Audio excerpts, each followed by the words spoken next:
হবে। 5-6 কাঠা 5-6 কাঠা জমিতে 500 মতো দেওয়া হয়েছিল। আচ্ছা আচ্ছা, আর কি কি দেওয়া হয়েছিল দাদা এখানে? তাছাড়া তেমন কিছু দিইনি। ও মানে গ্রোমেজিক অলিভ টলিভ বা কিছু অলিভটা পরে স্প্রে করা হয়েছিল। পরে স্প্রে করা হয়েছে, একবার স্প্রে করা হয়েছে না? স্প্রে করা হয়েছে, আর আচ্ছা, তাছাড়া আর কিছুই দিইনি। দেওয়া হয়নি। বাহ।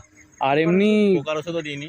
পোকার ওষুধ একবারও দেওয়া হয়নি? একবারও দিইনি, এখনো ঢুকিনি। বাট গাছ দেখে তো পাতার কালার টালার খুব সুন্দর লাগছে।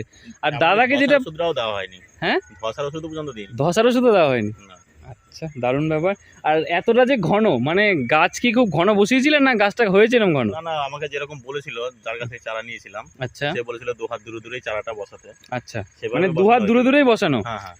আচ্ছা, কিন্তু গাছটা অ্যাকচুয়ালি প্রচুর ঘন হয়ে গেছে। হ্যাঁ, বাহ, হয়তো আরো দূরে লাগালে ভালো হতো। আরো দূরে লাগালে ভালো হতো। বাহ, আপনাদেরকে একটু গাছগুলোকে দেখাই।